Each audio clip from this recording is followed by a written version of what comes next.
हाँ जी, पहले तो आपका सभी का यहाँ आने के लिए धन्यवाद, जो आप हमारे एक मैसेज पे यहाँ पे पहुँचे। तो एआईसीसी की तरफ से आज हमारे बीच में शक्ति सिंह जी हैं, जो कि गुजरात के प्रेसिडेंट भी हैं और राज्यसभा मेंबर हैं। तो वो आपको कुछ मुद्दों को लेकर आज संबोधित करेंगे कि किस तरह से कांग्रेस पार्टी चुनाव लड़ रही है।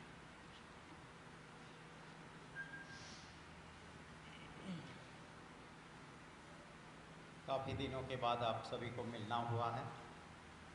प्रेस और मीडिया के साथियों का दिल से धन्यवाद करता हूँ। यहाँ पे प्रभारी के तौर पे काम किया उस वक्त पे हरियाणा के सभी प्रेस और मीडिया के साथियों का जो सहयोग रहा है, उसके लिए भी मैं दिल से धन्यवाद करता हूँ। ये जवानों, किसानों और पहलवानों की भूमि को भी मैं नमन करता हूँ।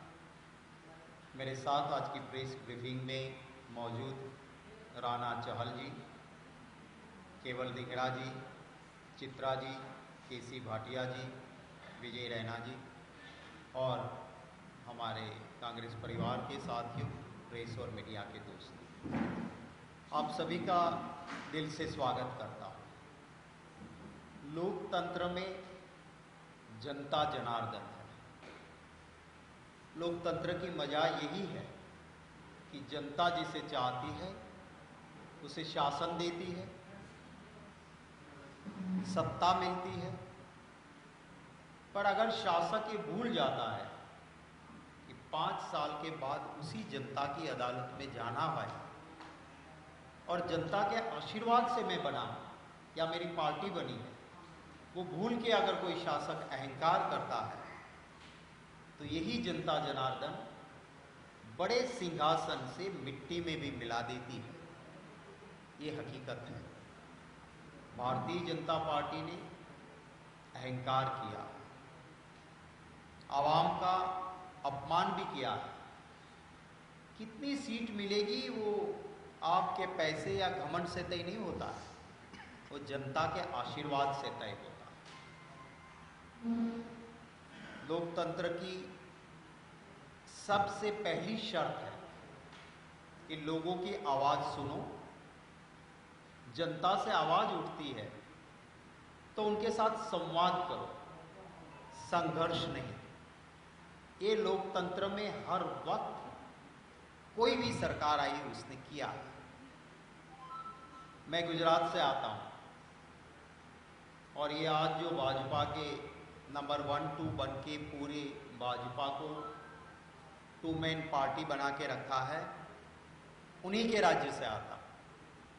और आज के प्रधानमंत्री जब गुजरात में मुख्यमंत्री थे तो मैं लीडर ऑफ ऑपोजिशन था, तो बड़े अच्छे से जानता हूं। ये संवाद में विश्वास नहीं रखते, ये अहंकार में घूमते रहते हैं और संवाद नहीं, संघर्ष करो। मैं गुजरात का आपको एग्जाम्पल देता हूं। गुजरात में हमारे वहाँ पाटीदार है, जिसे और जगह पे कुर्मी के नाम से या किसानी करते हैं, खेती में अच्छा काम करते हैं। उनकी एक आवाज़ उठी पाटीदार समाज की। भाजपा ने संवाद नहीं किया, संघर्ष किया। 14 पाटीदार युवान शहीद हो गए। ऊना में दलित पे अत्याचार हुआ, दलित रोड पे आए, संवाद नहीं, संघर्ष किया। जो पशुपालक होते हैं उनकी गौचर की लैंड चहीते उद्योगपति को दे दी तो वो रोड पे आए, तो उन पशुपालकों के साथ संवाद नहीं, संघर्ष किया। प्याज पकाने वाले किसान रोड पे आए कि साहब आपकी नीतियों की वजह से हमारा बिल्कुल बर्बादी पे हम आ गए हैं।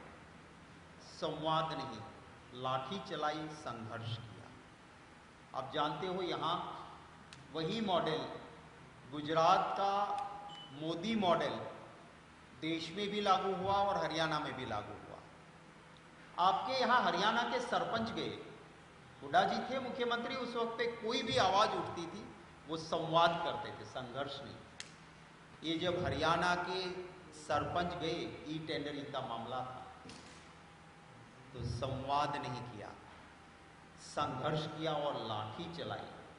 और उसी वक्त सरपंचों ने ठान ली थी और कहा था कोई बात नहीं, आज हमारे आपके घर आए, आपने संवाद नहीं किया, लाठी मारी, आना जरा चुनाव के वक्त देखते हैं। अब मैंने देखा 2-3 दिन पहले का खट्टर जी की कोई जनसभा का मंच की हालत, तो ये जनता की ताकत है। हमारे किसान अपनी आवाज लेके महीनों तक आवाज उठाते रहे। क्या प्रधानमंत्री की जिम्मेवारी नहीं थी कि उनसे संवाद करें? संघर्ष किया, कितने किसान शहीद हुए। आज भी किसान, जो उनकी दी हुई गारंटी थी, एमएसपी कानून बनेगा और नहीं बना, मांग है किसानों की, संवाद नहीं हो रहा है, संघर्ष हो रहा है। गुजरात में राजकोट के एक प्रत्याशी, भाजपा के यूनियन मिनिस्टर रूपाला ने ऐसी गाली गलौज की भाषा इस देश की मां बहनों के लिए बोली, सभी जगह पे लोग आक्रोशित हुए। उन्होंने कहा कि इस देश के राजा महाराजाओं ने अंग्रेजों के सामने घुटने टेक दिए थे और अपनी मां बहन बेटी का व्यवहार कर दिया, रोटी बेटी का। सभी राजपूत बहुमत में थे उस वक्त राजा महाराजा, पर राजा महाराजा सिर्फ राजपूत नहीं थे, ब्राह्मणों के भी रजवाड़े थे। रजवाड़े यदुवंश के भी थे, यादवों के भी थे, जाट राजा, सिख राजा भी थे, आदिवासी और भील भी राजा महाराजा थे। किसी ने भी अपनी मां, बेटी, बहन अंग्रेजों को नहीं दी। और इसी को चलते एक आवाज उठा कि भाई इस प्रत्याशी को भाजपा हटा दे। 19 दिन का वक्त है, पूरा वक्त है। आंदोलन शुरू हुआ, जनता की आवाज उठी।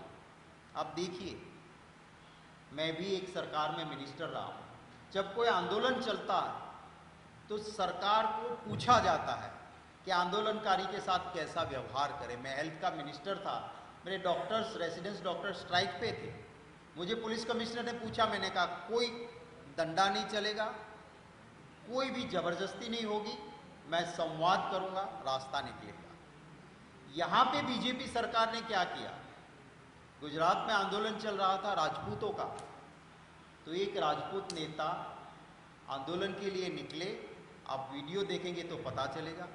सरकार की इंस्ट्रक्शन थी कि हम संघर्ष ही चाहते हैं, पगड़ी इज्जत मानी जाती है। आप वीडियो में देखेंगे, पुलिस हाथ लगा के उसकी पगड़ी गिराते हैं। कोई खींचातानी में पगड़ी गिरी ऐसा नहीं, हाथ लगा के पगड़ी गिराई जाती है और फिर आक्रोश होता है। पूरे गुजरात में जहां भाजपा के लोग गए, सभी जाति के लोगों ने मिलके उसका मुकाबला किया, विरोध किया, काले झंडे दिखाए। तो सरकार ने एक सर्कुलर निकाल दिया कि कोई काला झंडा दिखाएगा तो उसे गुनाह माना जाएगा। लोकतंत्र में विरोध करना गुनाह नहीं है, पर यह भी हुआ। तो ये जो अहंकार है, इसको जनता तोड़ेगी।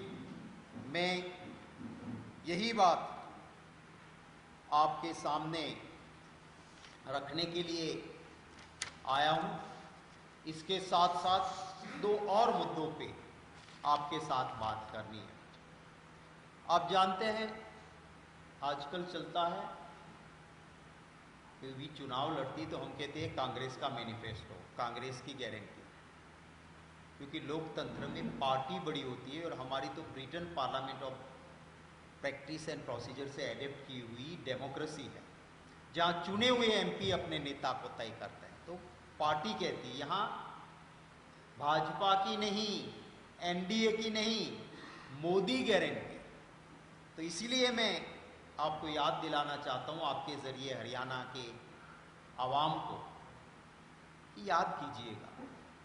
हम जब कभी बैंक में भी कोई गारंटर गारंटी देने जाता है तो उसका पास्ट देखते हैं कि ये डिफॉल्टर तो नहीं है, फिर उसकी गारंटी एक्सेप्ट होती है। यहाँ पे 2014 और 19 में मोदी जी ने कहा था, मित्रों काला धन यूं आएगा और सबके अकाउंट में 15-15 लाख आ जाएंगे। हम तो कांग्रेस वाले, हमारे में तो नहीं आया। अगर किसी पत्रकार साथी के अकाउंट में 15 लाख आए हैं तो आप ज़रूर मुझे कहिएगा, मैं स्वीकार करूंगा गलती और माफ़ी मांगूंगा। काला धन वापिस नहीं आया, देश के बाहर बढ़ गया और इलेक्टोरल बॉन्ड से भाजपा के धन संग्रह में काला धन बढ़ गया।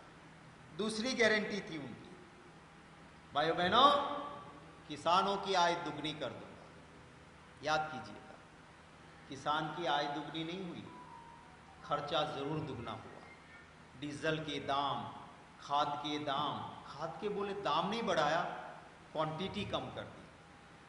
कहते कि बैग का वजन कम कर दिया, दाम नहीं बढ़ाया गया। बीज, ये सारी चीजें महंगी हुई, माने किसान का खर्च दुगना हुआ, आय दुगनी नहीं हुई। आपको याद होगा कहा था हर साल 2 करोड़ नौकरियां खोल दूंगा। कोई नई नौकरी नहीं आई थी, उसकी चली गई। 30 लाख जगह खाली है सरकार में। कहा था मेरे जवान का मित्रों एक सर जाएगा, 20 सर लेके आऊंगा। चाइना की बॉर्डर पे बिहार रेजिमेंट के 20 जवान शहीद हो गए और चाइना के सैनिक को एक खरोंच तक 56 इंच का सीना जो कहते हैं वो नहीं कर पाए। एक गारंटी और दी थी, बहुत हुई महंगाई की मार करके बोले थे ना कि मोदी सरकार आएगी महंगाई जाएगी। क्या हुआ हालत? 400 का गैस का सिलेंडर 1100-1200 पे पहुंचा। अब चुनाव आ रहा है तो उसमें थोड़ा कम किया, पर कांग्रेस के इस वक्त में जो था उससे डबल से ज़्यादा आज भी गैस का सिलेंडर है। पेट्रोल और डीजल महंगा हुआ। कह रहे थे डॉलर के सामने रुपया कमजोर होता है तो समझ लो कि दिल्ली की सरकार कमजोर है, प्रधानमंत्री कमजोर हैं। जब मनमोहन सिंह जी प्रधानमंत्री थे तब मोदी जी कहते थे वो तो अच्छे प्रधानमंत्री थे। मोदी जी कहते थे इनकी उम्र के साथ रुपया कंपटीशन कर रहा है। अरे मनमोहन सिंह जी ने तो रुपये को कभी उम्र से आगे नहीं जाने दिया, पर रिकॉर्ड ब्रेक रुपया गिरा तो मोदी जी के वक्त में गिरा। और उनकी उम्र से 2 बर्थ डेट है उनकी, यहाँ उसमें भी उसका हर फेक चलता है, उसमें डिग्री नहीं बर्थ डेट भी 2 है। मेरी वेबसाइट पे देखोगे तो उसके सबूत भी मैंने लगाया। वो दोनों बर्थ डेट से आगे रुपया चला गया, इतना रुपया कमजोर हुआ।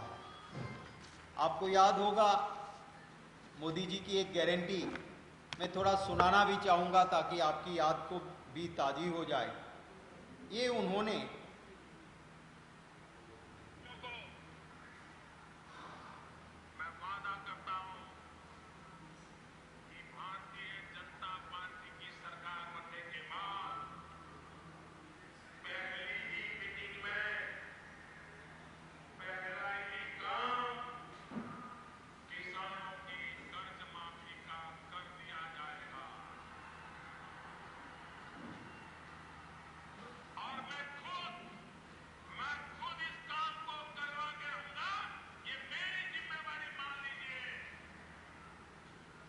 हुआ कर्जा माफ। तो ये अमित शाह ने तो कहा भी था कि चुनाव के वक्त जो कहते हैं हम वो जुमले होते हैं, वो करना थोड़ी ही होता है। तो आज एक और वो सरकार है जो जुमले देती है और दूसरी ओर कांग्रेस पार्टी है। हम जो कहते हैं, हमारा पास्ट देख लीजिए। चुनाव से पहले जब 2004 और 2009 हमारी सरकार रही, हमने कहा था हम राइट टू इंफॉर्मेशन, आपको माहिती इंफॉर्मेशन लेने का अधिकार कानून बना के हमने दिया। हमने कहा था फूड सिक्योरिटी बिल, ये अधिकार रहेगा हर देशवासी का कि वो खाने का अधिकार उनका रहेगा। तो फूड सिक्योरिटी बिल हम करके लाए। हमने कहा था राइट ऑन फॉरेस्ट लैंड, वो हमने करके दिया। हमने कहा था कि किसान की जमीन ऐसे ही अंग्रेजों के वक्त का कानून चल रहा है, लैंड एक्विजिशन एक्ट, वो नहीं, पूरे दाम मिलने चाहिए, सुधार करके कानून करके हमने दिया। राइट टू एजुकेशन हमने कहा था, हमने करके दिया। एक और ये है कांग्रेस पार्टी जो कहती है वो करती है, और इसीलिए हमने जो 5 न्याय और गारंटी दी, आज हम पे विश्वास लोग कर रहे हैं। और आपके ज़रिए मैं हरियाणा के आवाम को भी कहना चाहूँगा कि आइए, हर ज़रूरतमंद परिवार की महिला को सालाना 1 लाख रुपया कांग्रेस की सरकार देगी। कांग्रेस की सरकार बनेगी, 30 लाख नौकरियां खाली पड़ी है, सबसे पहले युवाओं को नौकरियां दी जाएगी। जो भी डिग्री होल्डर है, जिसके पास डिग्री है, उस युवा को नौकरी नहीं है, उसको अप्रेंटिसशिप मिलेगी। 1 लाख सालाना, जब तक उसकी पक्की नौकरी ना हो, अप्रेंटिस का 1 लाख रुपया सरकार देगी। किसान के लिए minimum support price Modi ji ने कहने के बावजूद नहीं दिया है। हमारी सरकार बनने पे एमएसपी का कानून होगा और वो लागू होगा। हम स्टार्टअप के लिए, युवाओं के लिए अलग से एक फंड भी बनाएंगे, और हमारे न्याय और गारंटीज है उसको करके दिखाएंगे। हमारा मैनिफेस्टो आवाम ने दिल से स्वीकारा है, मैं इसके लिए सभी का धन्यवाद करता हूँ। मेरी आखिरी बात आपसे कहना चाहता हूँ, मैं एक हिंदू हूँ और बचपन से सिखाया गया है कि सनातन धर्म और हिंदू के लिए सबसे महत्व के है तो 4 वेद हैं, और इन चारों वेदों की जिम्मेवारी शास्त्रों के मुताबिक 4 शंकराचार्य जी को दी गई। अब चारों में से कोई भी शंकराचार्य जी महाराज भाजपा की राम मंदिर की इवेंट में नहीं गए, और उन्होंने कहा कि मंदिर है वो भगवान का शरीर है, जब तक मंदिर पूर्ण नहीं होता है प्राण प्रतिष्ठा नहीं हो सकती। घर का हम वास्तु लेते हैं तो घर आधा भी बना हो, आप रहने चले जाओ, आधा काम बाद में करो, हो सकता है, क्योंकि वो घर है और उसका वास्तु है। मंदिर भगवान का शरीर है, उसमें प्राण प्रतिष्ठा तभी होगी जब मंदिर पूर्ण होगा।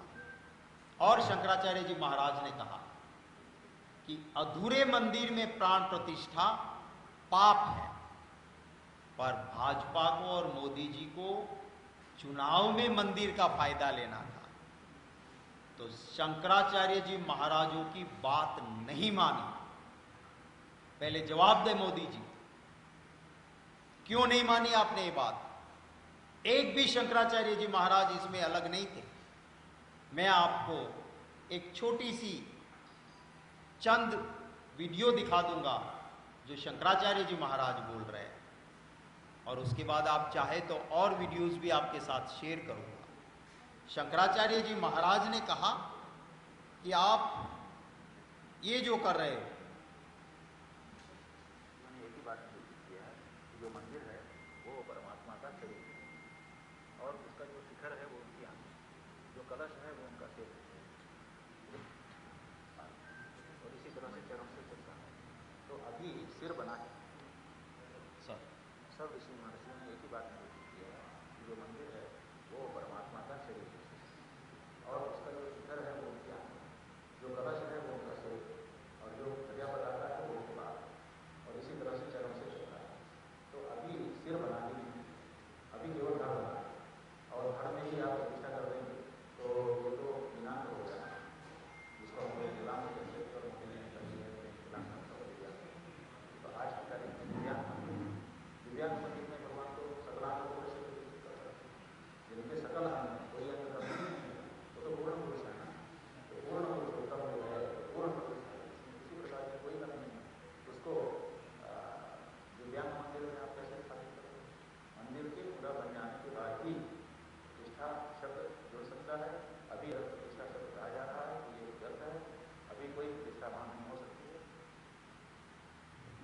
पुरी के शंकराचार्य जी महाराज ने भी इसके आगे, और सभी शंकराचार्य जी महाराज में से कोई भी नहीं गए। शंकराचार्य जी महाराज ने कहा कि मंदिर अधूरा है, इसका शिखर बना नहीं है, और आप प्राण प्रतिष्ठा कर दोगे और फिर मजदूर ऊपर जाएगा शिखर का काम करने के लिए, तो राम लल्ला की प्राण प्रतिष्ठा की हुई मूर्ति के सर के ऊपर उस मजदूर के चरण पड़ेंगे, पांव होंगे, वो घोर पाप है। ये मत कीजिए, मंदिर पूर्ण होने दीजिए। पर मोदी जी नहीं माने, क्योंकि वेट करते तब तो चुनाव खत्म हो जाता, और चुनाव खत्म हो जाता तो मंदिर के नाम पे वोट कैसे मांगते। आज वो ये बात कह रहे हैं कि कांग्रेस वाले क्यों नहीं गए। अरे मन चंगा तो कथरोट में गंगा। कोई भी हिंदू शंकराचार्य जी महाराज की बात की अवहेलना नहीं कर सकता है। कोई भी सनातन धर्म में मानने वाला शंकराचार्य जी महाराज की बात को टाल नहीं सकता है। तो ये जो कर रहे हैं आजकल बहुत बौखलाए हुए हैं। आपने देखा होगा कल का, नहीं देखा है तो मेरी आपके कैमरे से आंख से जो भी हरियाणा के और साथी देख रहे हैं, मेरी विनती है कि जरा कल वाला मोदी जी का एपिसोड जरूर देखिए गंगा के किनारे। आज तक क्या किया, हिंदू मुसलमान हिंदू मुसलमान हिंदू मुसलमान। अब लगता है कि यूपी में और जगह चुनाव बाकी है, हिंदू मुसलमान करने से हिंदुओं के वोट मिल नहीं रहे हैं, तो कल कहते हैं कि हिंदू मुसलमान नहीं करना चाहिए। मेरे घर में मैं ईद मनाता था और मुसलमान के घर में सेवैया खाने जाता था। कल कहा उन्होंने कि ये जो कहते हैं कि मुसलमान के बच्चे ज़्यादा हैं, वो ठीक नहीं है, वो अन्याय है मुसलमान के साथ। जो गरीब होता है उनके वहाँ बच्चे ज़्यादा होते हैं, मुसलमान के बच्चे ज़्यादा नहीं होते हैं। अरे मोदी जी, आप क्या समझते हो इस देश की जनता को? आप बहुरूपी बन सकते हो, दिन में 5 बार कपड़े बदल सकते हो, आप अलग अलग भाषा में नौटंकी कर सकते हो, पर इस देश की जनता भोली जरूर है, उसे आप इतनी आसानी से गुमराह नहीं कर पाओ। मजहब नहीं सिखाता बस में पैर रखना, हिंदी है हम, वतन है हिंदुस्तान हमारा। आपने इस देश को तोड़ने का काम किया। जब तक गुजरात का चुनाव, जहां आपको जरूरत थी हिंदू मुसलमान करने की, क्यों ऐसी बात नहीं आए गुजरात में आके बोले आप? वहां तो क्या आके बोले कि अगर कांग्रेस की सरकार बनेगी और आपकी 2 भैंस है तो एक भैंस उठा के कांग्रेस ले जाएगी। होता है क्या ऐसा? अरे आप भाजपा के नहीं, मेरे भी प्रधानमंत्री हो, इस देश के प्रधानमंत्री हो, उस कुर्सी की इज्जत होती है। क्या प्रधानमंत्री से कोई ऐसी बात की उम्मीद रख सकता है? आपको बात करनी है तो अपने काम के नाम पे करो। 10 साल दिए लोगों ने। अरे जब देश आजाद हुआ, कांग्रेस की सरकार बनी, अंग्रेजों ने देश को लूटा था, यहां सुई नहीं बनती थी, गेहूं अमेरिका से लाना पड़ता था, पर कांग्रेस की सरकार ने आजादी के बाद ये अंग्रेजों को गाली देना कहीं नहीं किया कि ये तोड़ के गए, खड्डे करके गए, मुझे ठीक करने में ना ताकत लगाई। और जहां सुई नहीं बनती थी वहां हवाई जहाज बनने लगे, जहां गेहूं बाहर से आते थे वहां हम गेहूं एक्सपोर्ट करने लगे, धन धान के भंडार बने। हमने कभी अंग्रेजों को गाली नहीं दी, काम किया कांग्रेस ने और देश को खड़ा किया। आप 10 साल के बाद भी पंडित नेहरू जी को, कांग्रेस को सिर्फ गालियां ही दोगे और कुछ आपके काम के नाम पे कुछ नहीं मांगोगे। आप जवाब तो दो कि जब मेरे देश में जवान शहीद हो रहे थे, आप क्यों गए थे पाकिस्तान? पाकिस्तान की मुखिया की बेटी को आप शॉल दे के आए, गले मिल के आए, किसके लिए पता नहीं मुझे, साड़ी लेके आए। पाकिस्तान का प्यार क्यों था आपको? बताओ देश को। तो ये चुनाव के वक्त जो कर रहे हैं वो ये इस बार सत्ता से तड़ी पार होंगे, 400 से पार नहीं होंगे, ये मैं ज़रूर कहूँगा, क्योंकि देश की जनता इनको जान चुकी है, समझ चुकी है। आपके कोई सवाल होंगे तो उनका स्वागत रहेगा।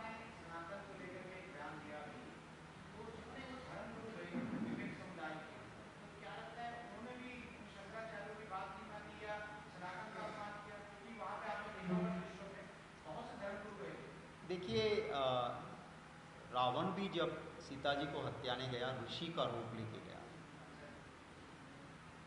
ऋषि का रूप लेके गया, तो राक्षस बन के नहीं गया। भाजपा भी सत्ता हत्याने के लिए अलग अलग रूप में लोगों को पेश करती है और कैमरा सिर्फ भगवा देखता है।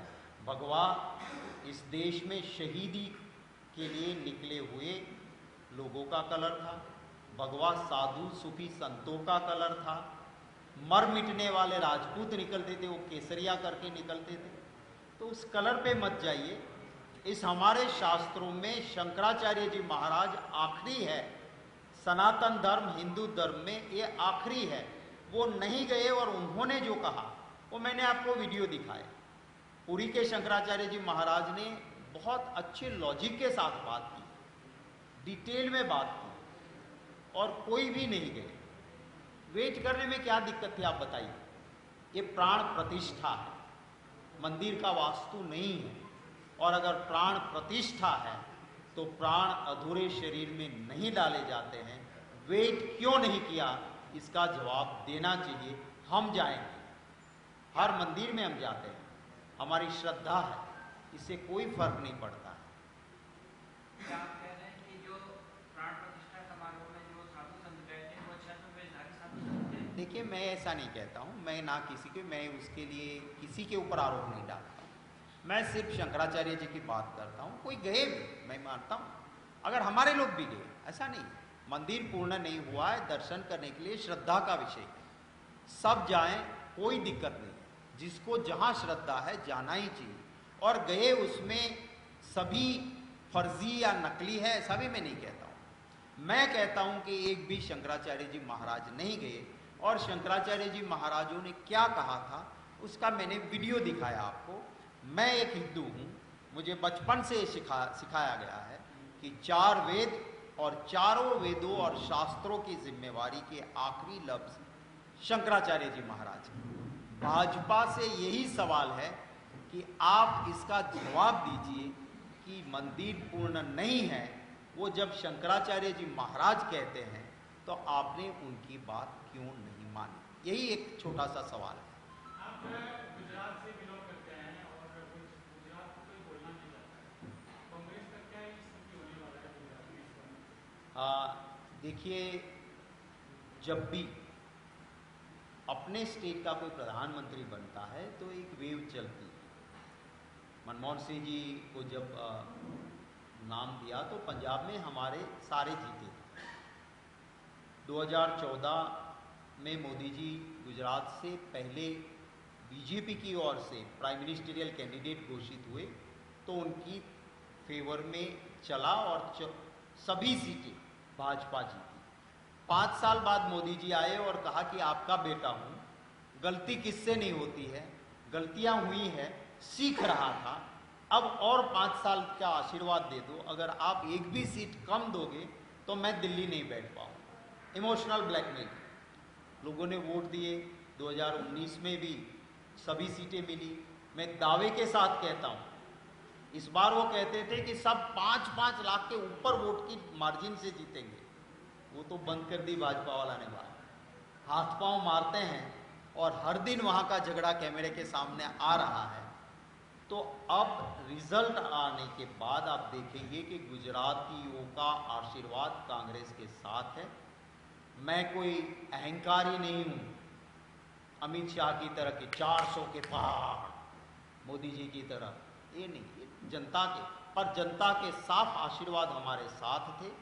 जो अहंकार से सभी समाजों का अपमान किया, राजपूत हजारों की इस तादाद में माँ बहनें बेटियां भाइयों के साथ खड़े होकर शपथ लेते थे कि भाजपा में सगा भाई भी खड़ा है, भाजपा को वोट नहीं देंगे।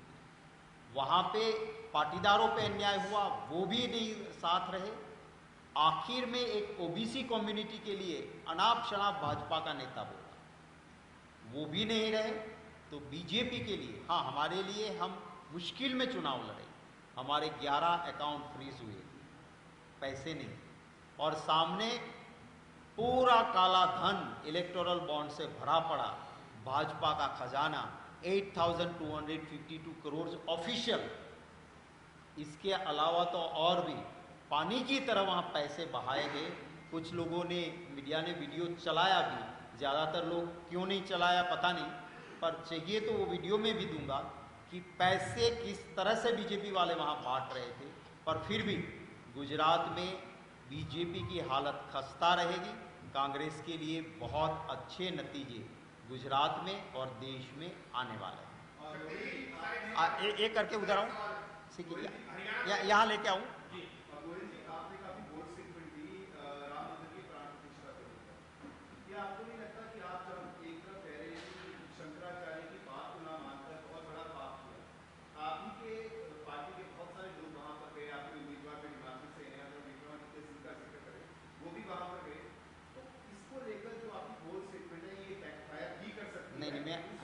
I appreciate your question. हाँ, क्या लगता है आपको कि अगर बीजेपी को आप कह रहे हैं कि धर्म और जाति के नाम पर लोग मानते हैं, तो क्या कांग्रेस भी उसी घड़े के ऊपर विवेक चलना शुरू कर दिया? क्योंकि आपने भी साथ आपने किया कि शंकराचार्य ने मना किया, अब पाप आपने कहा, लेकिन आप ही के उम्मीदवार, आप ही के पार्टी के लोग जो हैं वहाँ पर मुस्लिम हो रहे हैं। आपने अच्छा किया कि ये सवाल पूछ लिया, मुझे क्लैरिटी करने का मौका मिल गया। असल में मैंने ये नहीं कहा कि वहाँ जाना वो पाप है, मैंने कहा कि अधूरे मंदिर में प्राण प्रतिष्ठा पाप है, दर्शन करना कभी पाप नहीं हो सकता। तो जो भी वहां गए उनका स्वागत है। मेरी पार्टी से भी लोग गए, किए दर्शन, श्रद्धा का विषय है और श्रद्धा पे राजनीति नहीं हो सकती। पर जब अगर शास्त्रों के मुताबिक शंकराचार्य जी महाराज मना करें कि ये प्राण प्रतिष्ठा मत करो, वो करना पाप है, दर्शन करना पाप नहीं है। और हमने कभी किसी को रोका नहीं। श्रद्धा का विषय, किसी को लगता है कि चलो कम से कम जो भी है मैं जाऊंगा दर्शन के लिए। और कांग्रेस का सेक्युलरिज्म, राजीव गांधी जी ने बहुत अच्छे से उसको समझाया था, उसका वीडियो आजकल बहुत वायरल हो रहा है। उन्होंने कहा था कि सेक्युलरिज्म कांग्रेस का माने किसी मजहब में मत विश्वास रखो, ये नहीं, सभी मजहब का सम्मान करो, सभी धर्म का सम्मान करो, और कोई भी धर्म हो उसको अपने तरीके से अपनी बात रखने का, आगे बढ़ने का, फैलने का पूरा अधिकार इस देश में है। और वही ऐक्य ईश्वर, वो हमारे देश का असली धर्म रहा कि सुप्रीम पावर एक है, उसके अवतार, उसके रूप अलग अलग हो सकते हैं। तो जो गए उसके लिए मेरी कोई टिप्पणी नहीं है। कोई साधु संत गए, चाहे कोई फिल्म स्टार को बुलाया गया, राष्ट्रपति जी को उस वक्त क्यों नहीं बुलाया गया, क्योंकि वो आदिवासी है, ऐसी बातों में मैं नहीं पढ़ूंगा। हमारे लोग भी गए, जाना चाहिए, गए, श्रद्धा है। पर आपको मना किया कि प्राण प्रतिष्ठा मत करो, किया वो पाप है। दर्शन कभी भी, किसी भी अर्थ में, किसी भी भाव में दर्शन अच्छी चीज है और होना ही चाहिए। यहाँ होके यहाँ आता हूँ, यहाँ होके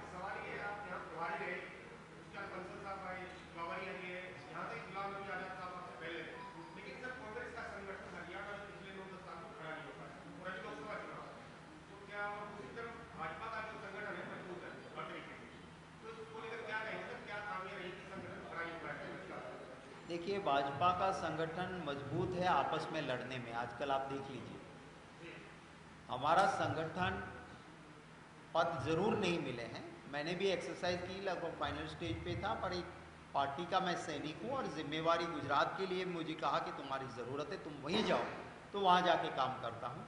अभी नए प्रभारी है, तो यही सवाल का जवाब वो दे, वो बेहतर रहेगा। मेरी कोशिश ज़रूर थी। मैंने कुछ, आपने देखा होगा कि संगठन की कुछ पोजीशन, हमने कुछ committees, PCC delegates, AICC delegates, सारी चीज़ें कर भी दिया था, और ब्लॉक और डिस्ट्रिक्ट भी इसके साथ साथ हाथ से हाथ जोड़ो के प्रोग्राम में पूरा संगठन ब्लॉक लेवल तक हमने अनाउंस भी किया था।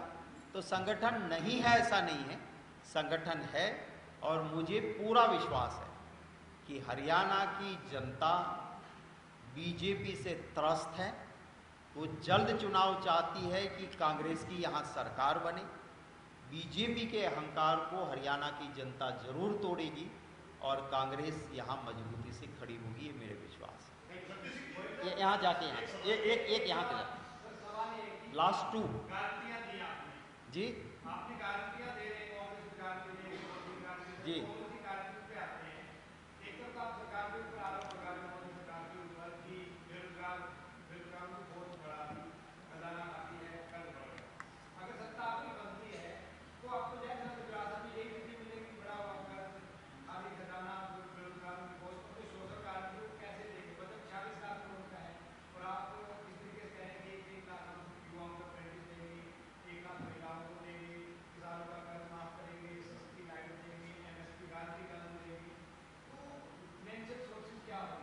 देखिए, मोदी जी की सरकार ने मैं कहता हूँ, मैं आपका लंबा सवाल सुना, थोड़ा धैर्य रखिए, मैं आपको पूरा ना, आपको संतुष्ट नहीं होंगे, आप फिर से पूछें। मोदी जी की सरकार ने 16 लाख करोड़ अपने बड़े दोस्त उद्योगपतियों के माफ किए, 16 लाख करोड़। हमने जो गारंटियां दी है उसके लिए 16 लाख करोड़ की जरूरत नहीं है।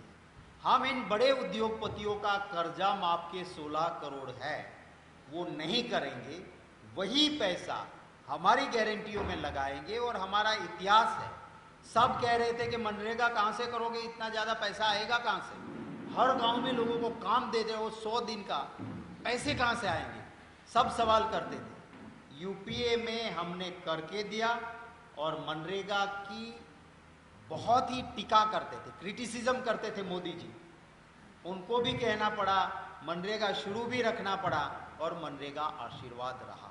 तो 16 लाख करोड़ बड़े उद्योगपतियों को जाते हैं, उसको रोकेंगे, देशवासियों को देंगे, नए रिसोर्सेज की जरूरत नहीं रहेगी। बिल्कुल चलेगा, क्योंकि आप अगर कौटिल्य का, चाणक्य जी का अर्थशास्त्र देखो तो वो ये कहते हैं कि किसी भी राज्य शासन का अर्थशास्त्र कमंडल जैसा होना चाहिए। भरो, ऊपर का बड़ा हिस्सा है फटाक से भर जाए, और छोटे से उधर से एक कटोरी में परोसना हो तो परोस सके। उसी तरह राज्य शासन को कर बड़े लोगों से लेना चाहिए और छोटे जरूरतमंद को देना चाहिए।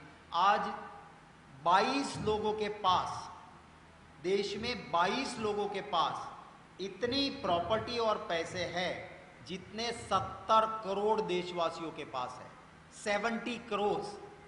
भाजपा ने, आप सब मीडिया के साथ ही, पगार आप चेक से लेते हो, आपका काला धन नहीं, आपको तो इनकम टैक्स भरना पड़ेगा, आप छिपा नहीं सकते हो। आपको प्रॉमिस किया था कि 10 लाख तक का जो भी इनकम है वो रियल करदाता आप हो, 10 लाख तक कर जो भी इनकम होगी उसके ऊपर कोई इनकम टैक्स नहीं लगेगा, ये मोदी गारंटी थी। एक और भी गारंटी थी कि जो काला धन आएगा उसमें से रियल टैक्स पेयर को भी हम पहला किस्ती देंगे। वो तो हुआ नहीं, 10 लाख तक का स्लैब इनकम टैक्स का बढ़ा नहीं, जो जिसमें आप भी फायदेमंद होते थे। किसको फायदा दिया? जो बड़े कॉरपोरेट वाले हैं, कॉरपोरेट टैक्स में कटौती हुई है, हम कॉरपोरेट टैक्स में कटौती नहीं करने वाले हैं, उसको वापिस वहीं ले जाएंगे। ये बड़े कमाने वाले 22 लोगों के पास अगर 70 करोड़ जितना धन है वो दे थोड़ा ज्यादा, क्या फर्क पड़ता है। और आम देशवासियों को हमारी गारंटी फुलफिल करने के लिए कौटिल्य के अर्थशास्त्र के मुताबिक फटाक से आ जाएगा, चिंता नहीं है। लास्ट जी, क्या कारण है कि जब आम चुनाव होता है तो कांग्रेस के नेताओं की तरफ से कोई बयान आ जाता है जिसमें चुनाव भारत बनाम पाकिस्तान, जैसे मणिशंकर जी का कहना है कि पाकिस्तान का सम्मान करो, उनके पर्सनल मत करो, तो क्या कारण है कि इस तरह के जो है मुद्दे आप अपोजिशन को दे? देखिए, हमारे वहाँ अंदरूनी लोकतंत्र है, इंटरनल डेमोक्रेसी। मैं मानता हूँ कि इंटरनल डेमोक्रेसी और इनडिसिप्लिन के बीच में एक पतली रेखा होती है, उसको हमें नहीं लांघनी चाहिए। चुनाव के वक्त बोलने से पहले नहीं हो कुछ ऐसी बातें, पर मैं तो ये कहता हूँ कि आप इस बयान की बात करते हैं मोदी जी, मेरा मोदी जी से सवाल है कि आप उनके लफ्जों पे जाते हो, अपने कर्तव्य पे क्यों नहीं जाते हो? मोदी जी को पाकिस्तान बुलाया नहीं था, यहाँ हमारे जवान पाकिस्तान के लोग शहीद कर रहे थे, क्यों मोदी जी बिना बुलाए चले गए? पता नहीं क्या क्या करके आए वहाँ। इतना तो 2 चीजें पता है, कुछ शॉल दिया है, साड़ी ले आए, कुछ आम इधर उधर किए, तो क्यों गए आप पाकिस्तान? अरे इस देश के किसी भी प्रधानमंत्री ने, हमारे देश का इतिहास आजादी से आज तक देख लो, देश के किसी भी प्रधानमंत्री, वाजपेयी जी भी आ गए उसमें, किसी भी प्रधानमंत्री ने अपने शपथ समारोह में पाकिस्तान के मुखिया को नहीं बुलाया था। मोदी जी ने क्यों बुलाया था?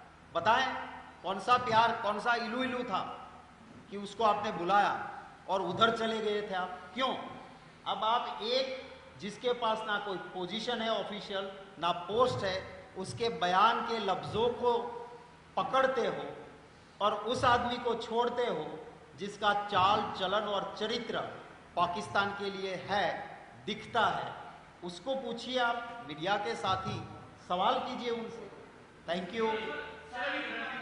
लास्ट 2 मोदी जी तो एक भी सवाल नहीं लेते हैं, मैं तो इतना ही ले रहा हूँ।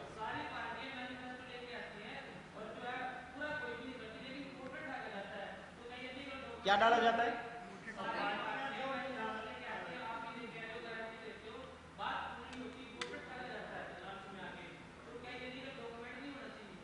आपको मैंने इसलिए कहा कि आपको थोड़ा सा इतिहास देखना पड़ेगा कि मैनिफेस्टो दिया, सरकार बनी, फिर वोटर ठगा या नहीं ठगा।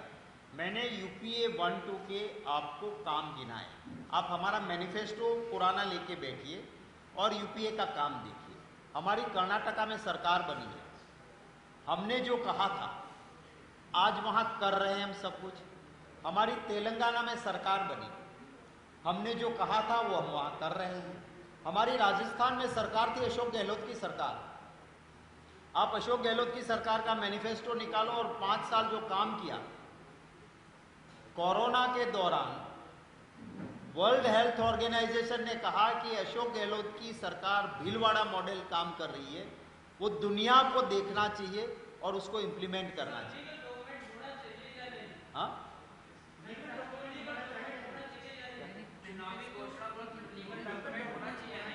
देखिए, सबसे बड़ी अदालत है जनता की अदालत। जनता को अपने तराजू में जो भी बात करते हैं उनको रखना चाहिए और तराजू में रख के पास्ट में जो कहा था किया, इसने पास्ट में जो कहा था वो किया, दोनों को देखें। और जनता जनार्दन लोकतंत्र में सबसे बड़ी अदालत जनता की अदालत है। इसे लीगल कहो ना कहो, लोग आखिर किसको माने। मैं कहता हूं कि 10 साल में मोदी जी ने ये कहा था, मैंने आपके सामने लिस्ट गिनाई। एक चीज होती तो मोदी जी आज भाषण में सिर्फ कांग्रेस को गाली, राहुल गांधी उसकी स्पीच में कितनी बार आते हैं। महंगाई आई एक बार, बेरोजगारी आई एक बार जो उनके प्रॉमिस थे, काला धन आया एक बार, 15 लाख अकाउंट आया एक बार, किसान की आय दुगनी आया एक बार, एमएसपी आया एक बार। तो ये जो कहते हैं वो नहीं करते हैं। अमित शाह ने खुद एक इंटरव्यू में कैमरे के सामने कहा कि चुनाव के वक्त जो कहते हैं वो करना थोड़ी होता है, वो तो जुमला होता है। तो ये जुमले देते हैं, हम करके देते हैं, तो हमारे मैनिफेस्टो पे लोगों को विश्वास करना चाहिए। Thank you. लास्ट, जैसे बीजेपी ने चुनाव शुरू होते ही 400 का जुर्मा बैठे, जो आप कहते हैं उन्होंने 400 की पार करेंगे, सबको एक मनोवैज्ञानिक तौर पर जनता को आकर्षित किया। लेकिन पहले चरण में भी, दूसरे चरण में भी, तीसरे चरण के बाद कांग्रेस गठबंधन या उनको लगा ये तो मजबूत हो रहा है, तो अब राहुल जी ने कहना शुरू कर दिया कि 150 आएंगे, कोई कह रहा है 200 नहीं आएंगे, ममता कह रही है 210 नहीं आएंगे। तो ये क्या आपको लगने लगे कि 400 का जो है वो नारा है वो काम कर रहा है, या हम भी 150 का नारा शुरू करते हैं? देखिए, आप इनके नारे को थोड़ा सा रिवाइंड करिए अपने दिमाग को। कर्नाटका में कितनी कही थी, कितनी आई? ठीक है, राजस्थान में कितनी कही थी, कितनी आई? जहां जहां पास्ट में, तेलंगाना में हमारी सरकार गारंटी लिख के ले लो, क्या हुआ? तो ये पहली बार नहीं है, ये हर बार ऐसी बात करते हैं। अब लोग इसको लाइटली ले रहे हैं।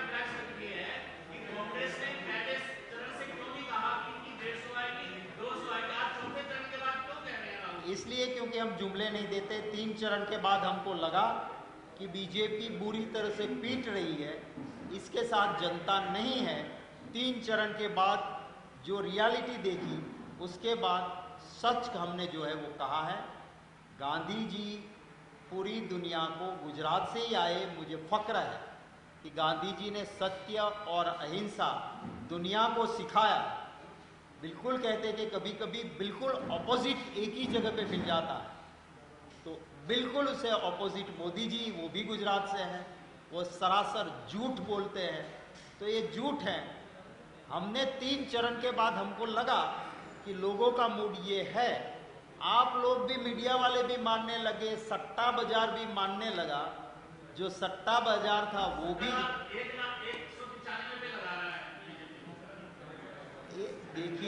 देखिए 400 पे था, 370 पे था, 330 पे था, 297 पे था, अभी 260 पे आया है।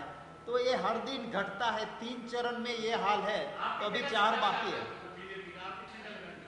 मैं मानता हूँ वो सत्ता से तड़ीपार होगी। Thank you.